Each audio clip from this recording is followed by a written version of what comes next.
ओम प्रकाश, उनकी पत्नी सुमित्रा, बहू भावना, बेटा राहुल और एक थी उनकी बेटी प्रियंका।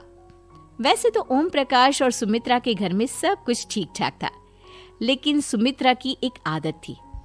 घर में कुछ भी गलत या सही हो तो वो किसी से कुछ नहीं कहती, और भावना स्वभाव की इतनी सीधी सादी थी कि अगर कोई उसके साथ गलत भी करता तो भी वो उसे कुछ नहीं कह पाती। इसी के चलते प्रियंका और राहुल घर में मनमानी चलाते रहते, क्योंकि घर को संभालने वाली औरतें इस तरह से रहती थी जैसे वो गूंगी और अंधी हो।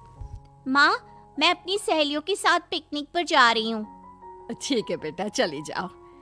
और मुझे आने में रात हो जाएगी, देर से ही आऊंगी मैं।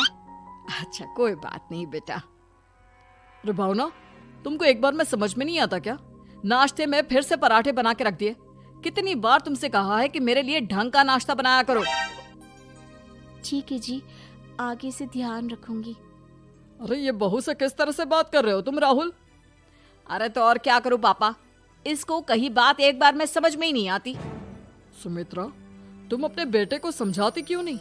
बहू से बात करने का ये क्या तरीका है? अरे जिसकी जैसी मर्जी आए करो, मुझे क्या।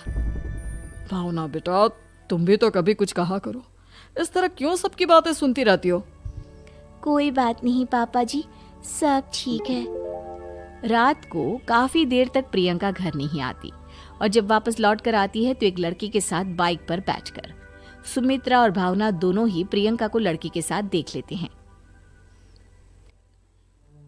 आज तो जोर से डांट पड़ने वाली है, लेकिन मैं डर क्यों रही हूँ? माँ तो सब कुछ देखकर भी अंधी बनी रहती है। और रही बात भाभी की, वो किसी को कुछ नहीं बताने वाली।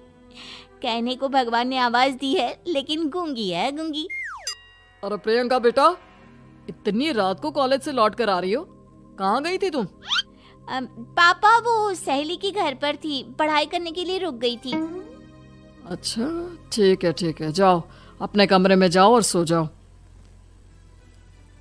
सुमित्रा ने अपनी बेटी को एक लड़की के साथ इतनी रात को आते देखकर भी उससे कुछ नहीं कहा, और भावना ने भी इस बारे में किसी से कोई बात नहीं की। कुछ दिनों के बाद मामा जी का फोन आया था। उन्होंने प्रियंका के लिए कोई रिश्ता ढूंढा है। लड़के वाले उसे देखने आ रहे हैं। अरे मुझे नहीं करनी शादी वादी, किसी लड़की को बुलाने की कोई जरूरत नहीं है। ये तुम क्या कर रही हो प्रियंका बेटा? तुम्हारी शादी की उम्र हो चली है और तुम्हारे मामा जी ने बहुत अच्छा रिश्ता बताया है। पापा, अब जिद क्यों कर रहे हैं? और आप क्यों मेरी मर्जी के खिलाफ शादी कराना चाहते हैं?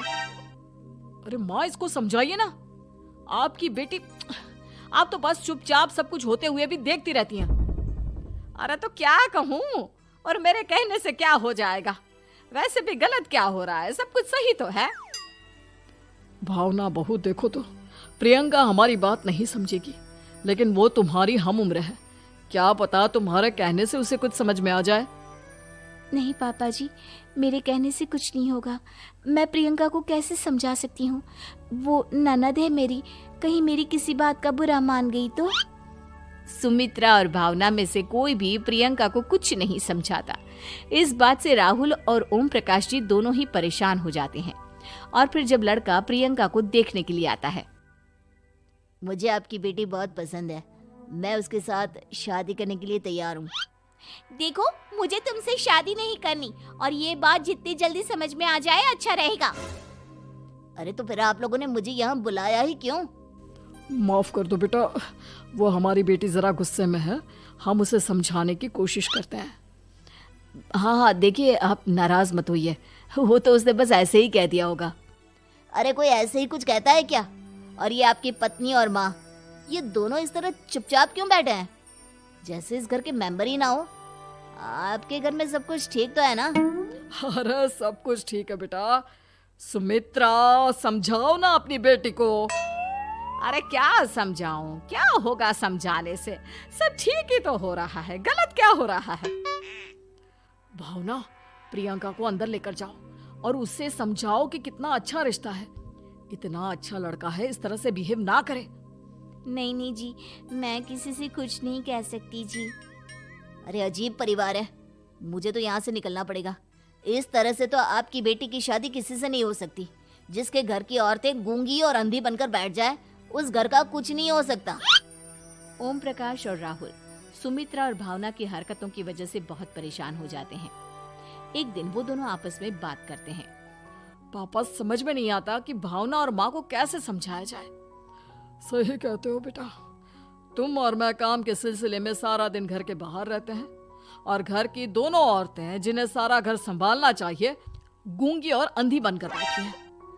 पापा, आप ही बताइए इसका क्या उपाय है। मेरी तो कुछ समझ में नहीं आता बेटा, लेकिन हमें कुछ तो करना पड़ेगा, क्योंकि इन सब की वजह से प्रियंका बहुत ज्यादा बिगड़ती जा रही है। तुमने देखा उसे किस तरह से बिहेव किया था। अरे लेकिन पापा, हम करेंगे क्या? हमें एक नाटक करना होगा। कुछ दिनों के लिए हम भी गूंगे और बहरे बन जाते हैं, उसके बाद इन दोनों औरतों को अकल आएगी। हाँ पापा, शायद आपकी बात ठीक है। हम दोनों हर बार बात को संभाल लेते हैं और इसी वजह से माँ और भावना कुछ भी करने की कोशिश ही नहीं करते। और फिर अगले दिन, भावना, नाश्ते में क्या बनाया है? जी पराठे बनाए हैं। मेरे लिए पोहा बना दो। अच्छा जी ठीक है, अभी बना देती हूँ जी। बहू, नाश्ते में क्या बनाया है?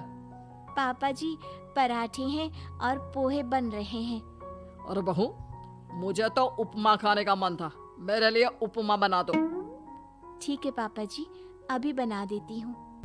भाभी, जल्दी से जरा मेरा कॉलेज का टिफिन तो पैक कर देना। और सुनो, मुझे ना भिंडी की सब्जी खाने का मन है। सुमित्रा चुपचाप बैठी बैठी सब कुछ देख रही थी। उसने किसी से कुछ भी नहीं कहा और ये देखकर भावना को मन ही मन गुस्सा आ रहा था, लेकिन वो किसी से कुछ नहीं कह रही थी। उसे लग रहा था कि ओम प्रकाश जी, जो हमेशा उसके साइड लेते थे, वो भी आज चुपचाप बैठे हुए थे। शाम के वक्त प्रियंका अपने बहुत सारे दोस्तों को लेकर घर आती है और उधर दूसरी तरफ से राहुल भी अपने ऑफिस के दोस्तों को लेकर घर आ जाता है। प्रियंका अपने कमरे में तेज म्यूजिक चलाकर डांस करती है और राहुल अपने दोस्तों के साथ बैठकर जोर जोर से हंस रहा था। प्रियंका और राहुल मिलकर पूरे घर को अस्त व्यस्त कर देते हैं, लेकिन भावना उनसे कोई शिकायत नहीं करती और सुमित्रा जी भी चुपचाप बैठी रहती है। लेकिन भावना और सुमित्रा के अंदर का गुस्सा धीरे धीरे बढ़ रहा था। फिर रात को ओम प्रकाश और राहुल एक दूसरे से बातें करते हैं। पापा, हमने इतना कुछ किया, फिर भी भावना कुछ बोलती ही नहीं और माँ भी कुछ गलत करने से किसी को रोकती ही नहीं। तुम चिंता मत करो बेटा, इन दोनों के अंदर का गुस्सा भर रहा है और बहुत जल्दी बाहर आने वाला है। अगले दिन, अरे बहू, ये कपड़े धुले हैं या गंदे हैं? पापा जी, कपड़े तो मैंने धोकर ही आपकी अलमारी में रखे थे। मुझे तो साफ नहीं लग रहे, एक बार और धो देना। प्रियंका, मैं सोच रहा था कि तुम्हें उस लड़के से शादी नहीं करनी है ना, मत करो। एक काम करो, वैसे भी क्या रखा है शादी वादी में, तुम्हें जो लड़का पसंद है उसके साथ जाकर कोर्ट मैरिज कर लो। इस बार ओम प्रकाश और राहुल की बात सुनकर भावना और सुमित्रा के अंदर का गुस्सा जाग उठता है। मैं किसी से कुछ कहती नहीं जी, इसका मतलब ये है कि आप लोग मुझे परेशान करते ही रहेंगे। कल 4 बार मुझसे नाश्ता बनवाया, आज पापा जी मुझसे धुले हुए कपड़ों को बार बार धुलवा रहे हैं। अरे मैं इंसान हूँ जी, कोई मशीन नहीं हूँ। तुम दोनों ने मिलकर इस घर की कैसी हालत बना दी है और अपनी बहन को भागकर शादी करने के लिए कह रहे हो। तुम भाई हो या दुश्मन? ओम प्रकाश और राहुल जोर जोर से हंसने लगते हैं। अरे इसमें हंसने की क्या बात है? हम लोग यहाँ इतने परेशान हो रहे हैं जी, तुम लोगों को ऐसी हरकत करने के बाद भी हंसी आ रही है। ये क्या कर रहे हैं जी आप दोनों? यही तो हम चाहते थे कि सुमित्रा, तुम अंधी होकर ना बैठी रहो। घर में कुछ भी गलत हो तो उसे रोकने की कोशिश करो। और भावना, तुम अपने साथ हो रहे गलत व्यवहार पर भी कभी मुंह नहीं खोलती, ये सही बात नहीं है। लखनऊ वाले मामा जी ने तुम्हारे लिए एक बहुत अच्छा रिश्ता बताया है। लड़की बहुत अच्छी है, अब तुम शादी कर लो। अरे नहीं भाभी, शादी तो बर्बादी है। भला तुम्हारे हाथों के खाने में जो स्वाद है वो किसी और के हाथों में कहाँ। मुझे अभी शादी नहीं करनी भाभी।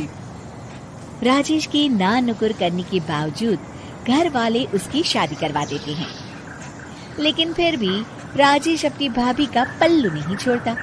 वो अपनी पत्नी को बिल्कुल तवज्जो नहीं देता था। उसके लिए उसकी पत्नी सुधा का होना ना होना बराबर था।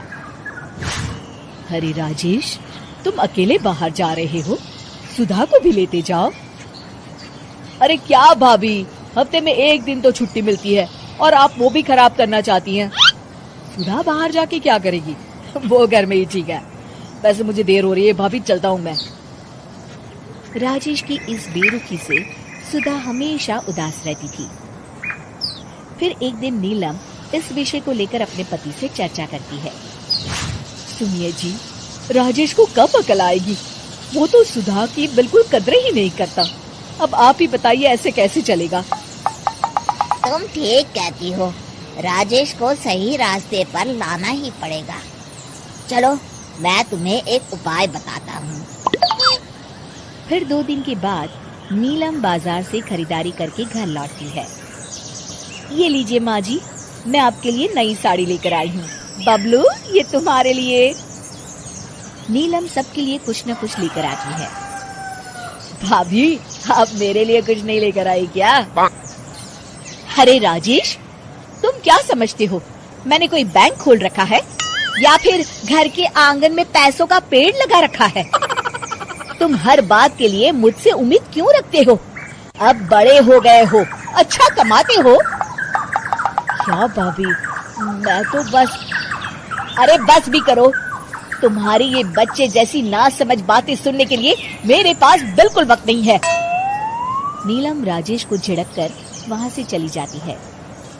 राजेश अचानक अपनी भाभी का ये रूप देख असमंजस में पड़ जाता है। फिर एक दिन नीलम रसोई घर में खाना बना रही होती है कि तभी राजेश वहाँ आता है। भाभी, आज मैंने अपने बॉस से वादा किया है कि उनके लिए आपके हाथों का बना गाजर का हलवा लेकर आऊंगा। आपके हाथ से बने गाजर के हलवे में तो जादू है, जादू। मेरे बॉस तारीफ करते नहीं थकते। प्लीज अब जल्दी से बना दीजिए ना भाभी। नीलम राजेश के ऊपर भड़क जाती है। तुम्हारा दिमाग खराब है क्या? आखिर तुम मुझे समझते क्या हो? इस घर की नौकरानी? जब देखो तब फरमाइश करते रहते हो, भाभी ये बना दो, भाभी वो बना दो। अरे तुम्हारी पत्नी सुधा भी तो इस घर में रहती है, तुम उससे कुछ क्यों नहीं कहते? भाभी, आप इस तरह की बातें क्यों कर रही हैं? अरे बस भी करो राजेश, मेरा दिमाग और मत खराब करो, जाओ यहाँ से। अपनी भाभी का इस तरह बेरुखी भरा बर्ताव देख राजेश को बड़ा बुरा लगता है और वो उदास होकर अपने कमरे में बैठ जाता है। तभी उसकी पत्नी सुधा वहाँ आती है। क्या हुआ जी, आप इस तरह उदास क्यों बैठे हैं? राजेश अपनी पत्नी को सारी बात बताता है। राजेश की बात सुनकर सुधा मुस्कुरा के कहती है, बस इतनी सी बात। चलिए जी, मैं आपके बॉस के लिए गाजर का हलवा बना देती हूँ। अरे छोड़ो, तुमसे नहीं हो पाएगा, रहने दो। आप तो बस देखते जाइए जी, अभी आती हूँ मैं। थोड़ी देर के बाद सुधा हलवा बना के राजेश को देती है। फिर राजेश अपने ऑफिस चला जाता है। शाम को जब राजेश घर आता है तो खुशी के मारे अपनी पत्नी सुधा को गले लगा लेता है। अरे वाह सुधा, तुमने तो कमाल कर दिया। सच में क्या स्वादिष्ट हलवा था। मेरे बॉस बहुत तारीफ कर रहे थे और इस हफ्ते घर आ रहे हैं तुम्हारे हाथों का खाना खाने। और इतना ही नहीं, उन्होंने मेरा प्रमोशन भी कर दिया है। सच? हाँ, मुझे माफ कर दो सुधा, आज तक मैं तुमसे गैरों की तरफ पेश आता रहा। अरे ये कैसी बातें कर रहे हैं जी, मैं तो आपकी पत्नी हूँ। धीरे धीरे राजेश अपनी पत्नी के साथ पूरी तरह घुल मिल जाता है और अपना ज्यादातर समय सुधा के साथ बिताने लगता है।